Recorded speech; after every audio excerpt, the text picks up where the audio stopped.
Hi Vijay, welcome to Humans of Bombay. You've been a pioneer in this space. He is the mastermind behind the most powerful talent management network in the country. From superstars to digital influencers, he shaped the careers of those who entertain millions every day. He's expanded his empire by acquiring top companies and growing a network that dominates the creative space. Partnered with one of India's youngest billionaires on a game-changing deal, shaping the future of the industry with every handshake. Content creators, celebrities, influencers. They're almost considered three separate buckets and there's just like a huge overlap. I think big movie stars will always be big movie stars. There is a new layer of an economy coming in with creators and influencers which will... So what does it take to typically see that a creator has merit, right? What really sells is... There's a lot of chatter about Entourage. There was a clip about Ratna Pathak Shah who said that there are 15 people on the flight who are with that one person. I'm my own manager. I dismiss it. I don't see how that is a star's problem. How does talent management fit into this flywheel? Everything goes back to enhancing, Dwayne The Rock Johnson's career or Ryan Reynolds' career or Tom Hanks' career. There's always a PR angle when it comes to fame. I'm doing enough work behind the camera to ensure that their life in front of camera is they can focus on what they need to do. Talk to me about the business. Also, you're on a shopping spree. When we acquired Terribly Tiny Tales, it's nothing but a group of writers who create content. Or when we acquired Under 25, it's student creators who create content. Talk to creators who are watching this to give them some advice. 500 beauty creators. Why should I follow you? You're not fighting for the TV spot. You're not fighting for Google spots. You're fighting for my mental real estate. Nick and I met a couple of years ago and I think what I told him was very simple. Fundamentally, we are two Bangalore boys trying to make a dent in the world. I think what he and Nitin have built will not happen in our lifetime. What Amazon did with e-commerce, what Uber and Ola have done to mobility. We are India's largest new media company centered around creative. I say it openly and it's not a popular sentiment at all. I think traditional advertising is dying. Explain.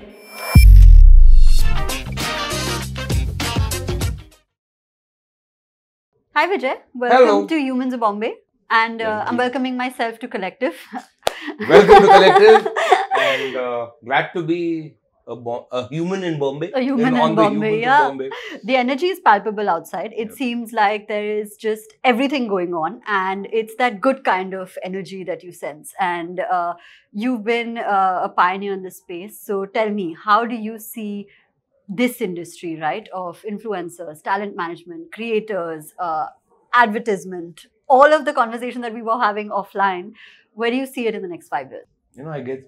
I'm trying to find a better way of answering this question every time I get asked about it. No, but I feel technology will have a very significant play in disrupting the whole space across every layer of talent. So whether you're a celebrity, whether you're an influencer, whether you're an aspiring creator.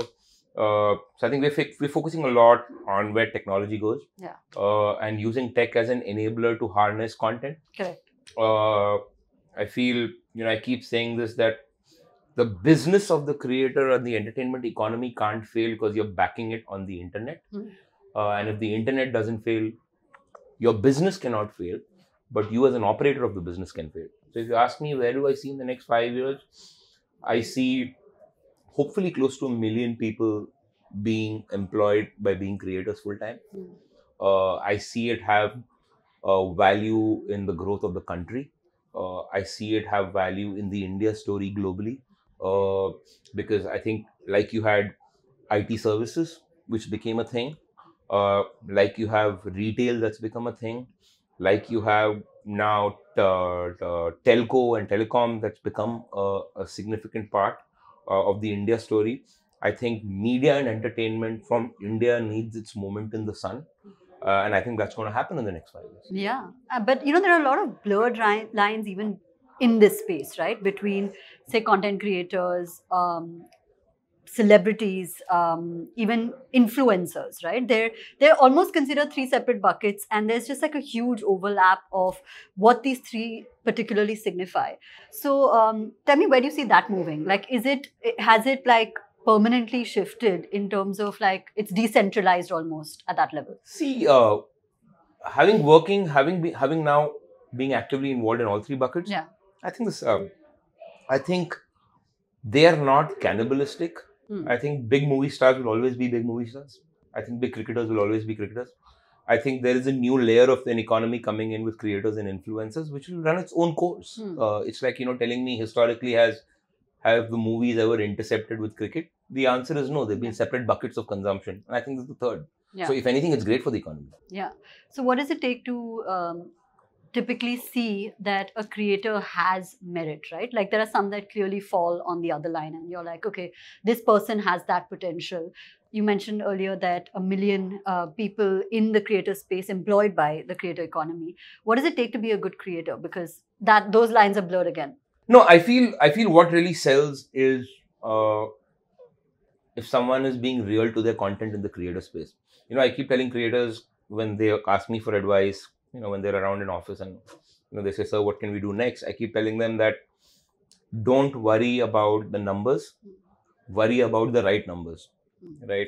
So it's much better off reaching out to 1 million of your people, than 10 million out of which you can't really gauge who are really in it for your content or not. Correct. And it's something I tell advertisers also. And I think now it's changing. I think the classic metrics of reach versus engagement is now changing.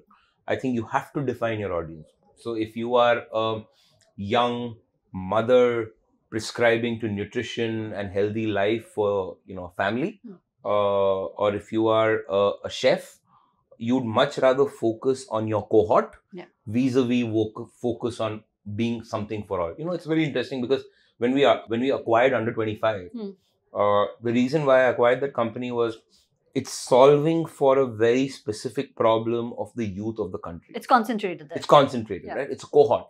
And I feel cohortization of your audience group is what's going to really be the creator of the next creator. Yeah, like as opposed to just like tens of millions of followers who are not necessarily engaging with you or the product that you're selling or whatever. Look at you, right? I mean, you'll have data with you right now on the HOB audience. Yeah. You'd rather grow that audience and have more loyalists coming to that audience vis-a-vis just have, 5 million more people who technically are just not consuming, are just there. Yeah. Right? You'd rather have the right Exactly, audience. 100%. And that's different even with me separately, right? Because that's a much larger niche that I know I'm aware of. Talk to me about the business, right? Offline, you showed me a picture and I love that picture. So tell me, what exactly are you building with Collective and how has it been so far? Also, you're on a shopping spree. So we'll talk about that. A lot of people tell me that. I don't know whether to take it as a compliment or not. Yeah. But so, I read a quote, I think it was in Warren Buffett's book, which is, imagine your press release headline 20 years hence. And what would that read?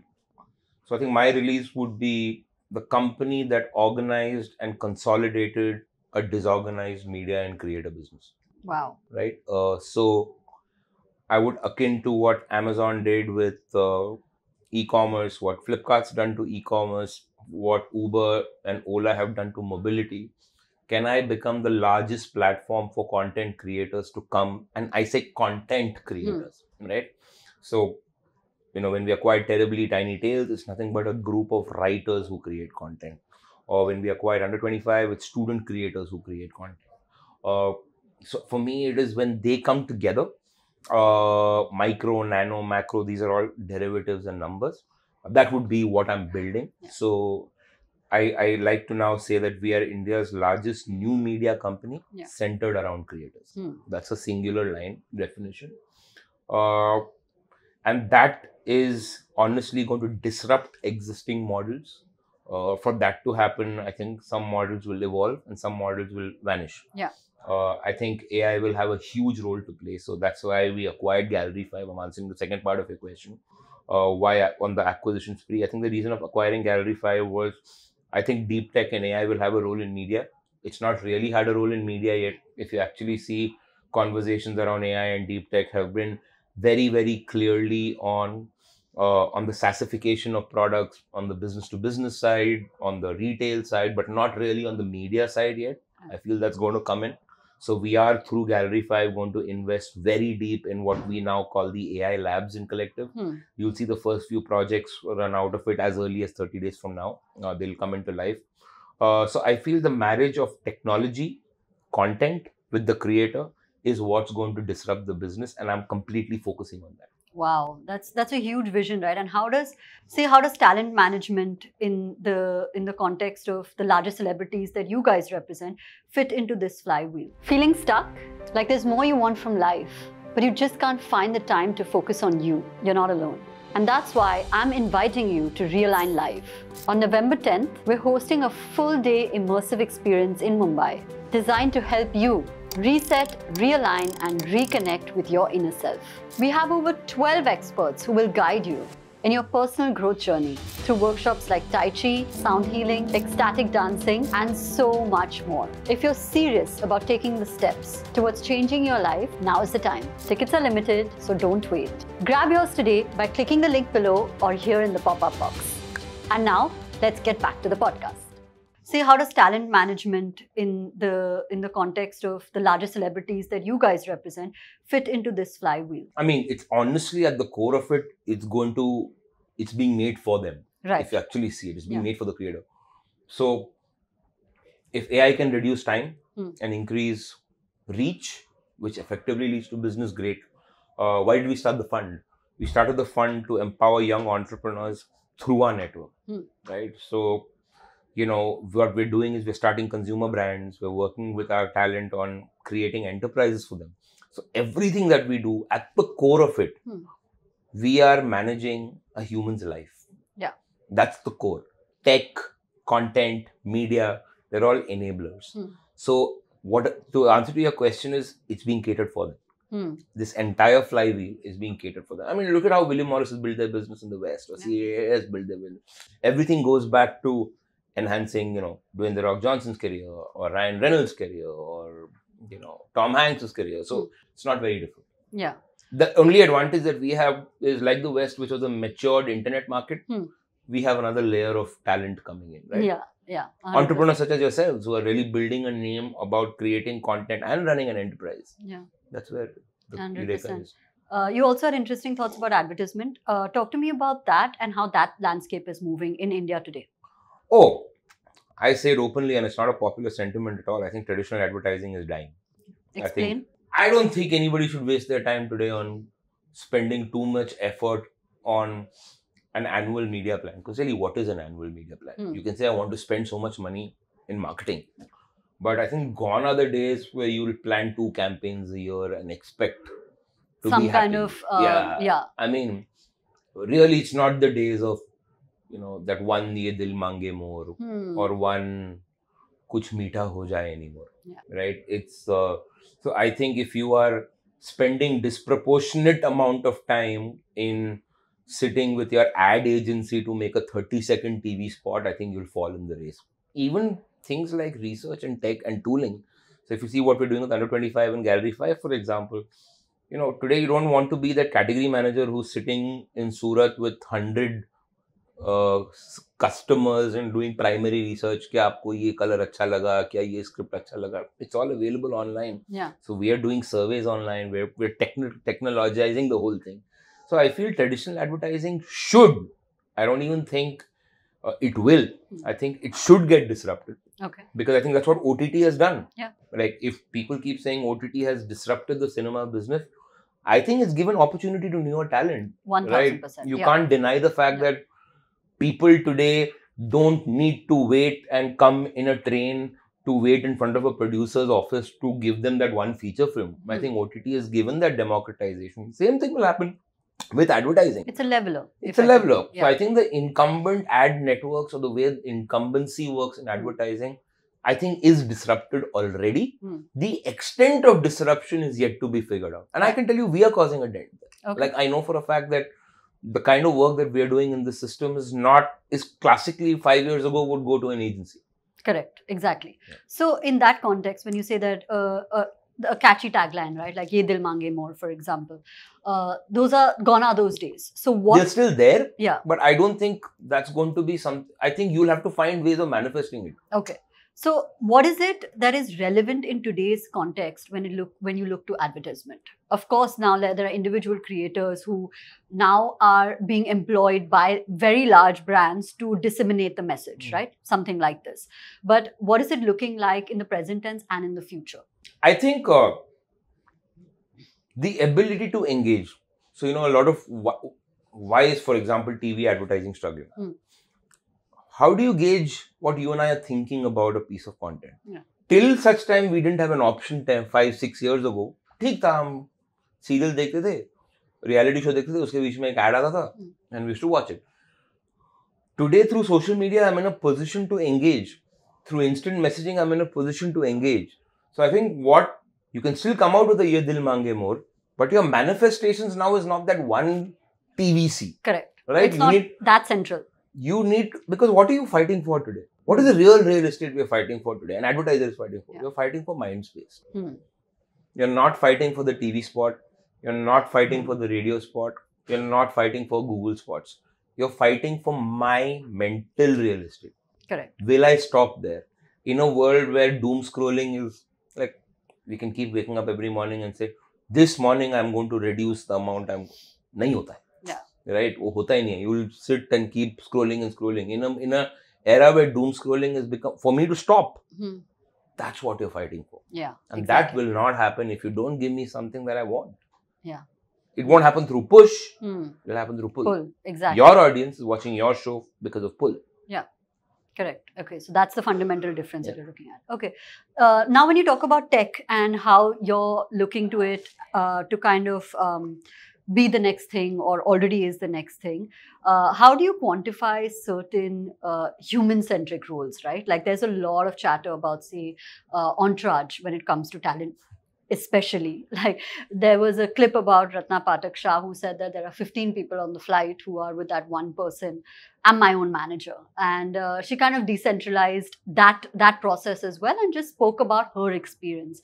That aside, how do you think that will evolve? Because there's so much conversation around this. I dismiss it. Okay. Because I think today, Entourage, I keep telling people, you can keep dissing it, but unless there is a law, which is unless producers come together, please fix it. I don't see how that is a star's problem, because if you're not giving it, someone else's. And, sometimes it's a realistic problem, yeah. Sometimes, you do need people, because if you're a big star and you're getting hounded and hassled, you need people around you. It's not all of us have EAs, right? In that sense. So that's also staff technically in that sense, right? So I think fundamentally, I usually dismiss it because this conversations always come. It's easiest to build the star in this country, as has always been the case. But the infrastructure needs to provide for transparency across the board for anything to change. So I think the problem is equally on the producer side. Till certain fundamentals of the business don't change, I don't see a reason how talent should change. Yeah, it won't be the reverse, effectively. Okay.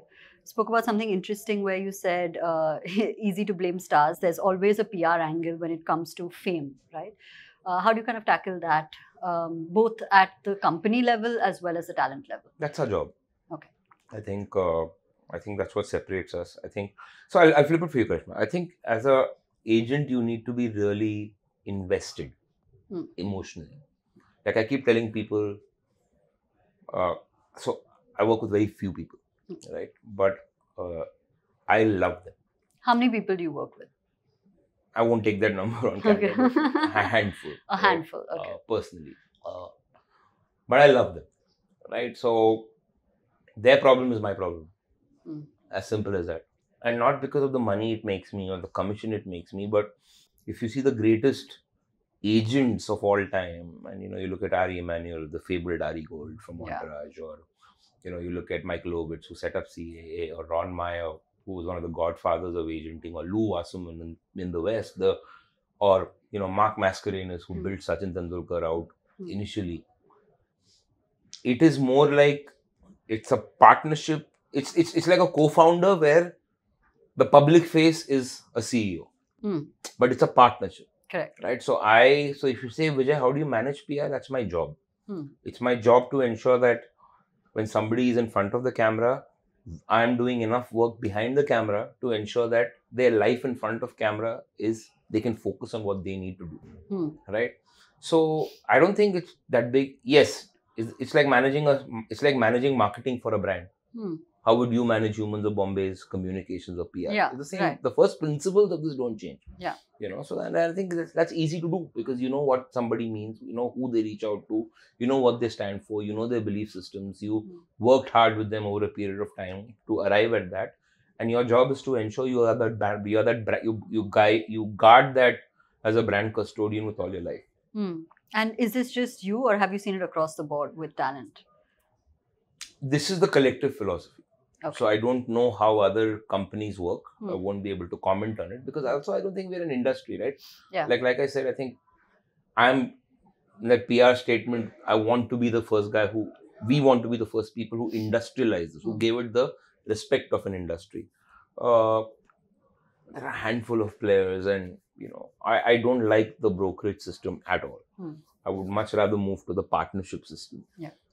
I think till now till about 5 years ago or 6 years ago, we built a business model as an industry which was based on not providing for long-term growth but short-term commissions. And that's my fundamental shift in the DNA of the business. Okay. So talk to me about the numbers. Now, you don't have to give me specifics, but just in terms of percentage, right? Like what do you see in the next 5 years for Collective as a business? I think we'll continue to consolidate more and more. Okay. I think we'll have more throughput of content. We'll have more businesses. I think we will get deeper in disrupting media and entertainment through tech. Okay. I think we'll own a lot more IPs. And when I say IPs, I break it into 3: story, consumer, and tech. So Under 25, for example, is a tech IP, but there's also a summit. Correct. TTT, for example, will also have storytelling IPs, but also has an Instagram page, also has a masterclass tech platform. Gallery 5 was a pure tech platform. Big Bang Social is a creator IP and a tech platform for creators. So in these 3 buckets, I think we'll continue to drive more growth and consolidation. So if you ask me, the next 5 years, I would think is a growth phase. Yeah. I don't think it's consolidation. Okay. I think existing businesses consolidate, but I believe the company is at its aggressive most right now. And I feel, like I keep telling my team, the most important thing for me in the next 5 years is the culture of my company. While we're doing all of this, now we have 500 people. How do we keep the culture of the company intact? How do we make sure that this place still remains to be? So I have 2 manifestations. I've told you the external. Internally for me, I literally want there to be a situation where a kid from college has a job application, has a job offer from Collective, Google, and Meta, and he's actually thinking about it. Yeah. He or she. That's my internal aspiration. Correct. So that's what we're doing. Okay. Talk to creators who are watching and want to be part of this economy, want to be part of this entire narrative that you have built out for India, but somewhere feel that perhaps they don't get the right opportunities, or they're not being spotted, right? Even though they're extremely talented. So talk to creators who are watching this to give them some advice. I mean, genuinely build it for the right reasons. Don't build a content creator. Don't be a content creator because you want to. Yeah. I keep telling there are 500 beauty creators. Why should I follow you? Find your why. Like any business, find your TAM. Total addressable market. So I keep starting all my meetings as to why. Then I figure out the how. Correct. But I think what's happening now is most kids I meet, what do you want to do? I want to be a content creator. In what? I want to be a comic. Okay, what's your niche? There are 100 stand-up guys. There are 100 sketch guys. What is so unique about you? Yeah. Everybody's a podcaster. Everyone's a podcaster today. Yeah. It's literally like open Spotify, shoot it on my phone and release it. Correct. Kyun dekhe? Right? You've had that experience. You built a loyal fan base over a decade. So I think identifying the why of what you do is extremely, extremely critical. Okay. If you just do it for the sake of it, you're one amongst the herd. Some of you may get lucky and strike gold because something will work. But unless you identify the why, I won't be interested in finding all the reasons for success. Yeah. Talking about podcasts, our common friend Nikhil has one of the most successful podcasts in the country, and you've started this new partnership with him. So talk to us about that and how that will evolve. Nick and I met couple of years ago, and I think what I told him was very simple. India, San Francisco, and the Silicon Valley and Hollywood in India don't talk. Right? I don't think Bangalore and Bombay speak. The best way to build it is through a moat of capital. So we started this fund called the Gruhas Collective Consumer Fund. The thesis of the fund was network capital. So it's an invite-only fund. It's not like we're going out there and raising money from everywhere. It's a very core, closely knit group of LPs. The fund, the idea is, how do we back the consumer story? Yeah. Because Collective is great at marketing and has got the flywheel for marketing. We become the CMOs of these brands. So we decided that we'll build a startup fund for early stage entrepreneurs in the consumer space. We've already made our first 7 investments in lovely companies and some great brands out there. That was the genesis of the partnership, to bridge Hollywood and Silicon Valley. That dovetailed into a larger partnership where he came on board, and gave one of my first investors, Glance, who's also one of my mentors, Naveen Tiwari at InMobi. He gave him an exit and he entered into the company as well. And more than anything else, I think fundamentally we are 2 Bangalore boys trying to make a dent in the world. He's already built something of great value and very, very, I keep telling him, what he and Nitin have built will not happen in our lifetime again. I think it's very unique. And I think he's built that out beautifully well. I'm on this endeavor of myself. So we're both 2 Bangalore kids trying to make a similar age, almost the same age, trying to make a dent in the world. Okay. As final thoughts, you guys and you specifically look to back entrepreneurs and people who are building stuff of value, right? And may not necessarily have the funds, but are trying to, again, decentralize that process. Any advice for entrepreneurs? Well, again, it's the why. Identify the why. Like, for example, this lovely company called Bold Care, which we invested in. They were talking about men's sexual problem outside of condoms, right? Which I thought was very interesting. He identified out, and he's killing it. Right? He's completely killing it. I think Rajat, who's the founder, and his co-founders had a very clear niche of what they wanted to fill in. Correct. Right? And that's why it succeeded, because you're not selling a condom. You're selling men's sexual health, which the truth is men don't talk about enough in this country. Right? And or it's a taboo. Especially the products that he's advertising. Right? So we interviewed with a female sexual health wellness expert, and the comments were like ridiculously like, why are 2 women discussing this? And I was like, but why not? Like, why can't we talk about women or women pleasure? So I feel like the conversation is extremely myopic when it comes to this topic, especially. So I think even to the founders, it will be, or there's a beautiful young. There are a couple of these companies which I'm really inspired by. There's a company that 2 of my friends are starting called Imomi, which is into content and play for kids. Okay. But it marries EQ with their products, which I thought was very interesting. A child should know that they can feel jealous, they can feel angry. That's how they're building their company. And the advice to them and the conversations are, what are we doing? Like we're doing for a creator, even to entrepreneurs. It's just being a platform that can enable growth faster. And if we can achieve that, nothing like it. Okay, amazing. Thank you so much for the time. Thank you for having me. It's been lovely, and thank you for having us at Collective. Any point. Thank you. Thank you. If you like this episode, don't forget to subscribe to our channel and hit that bell icon. Thank you all for being the best community, and I'll see you soon.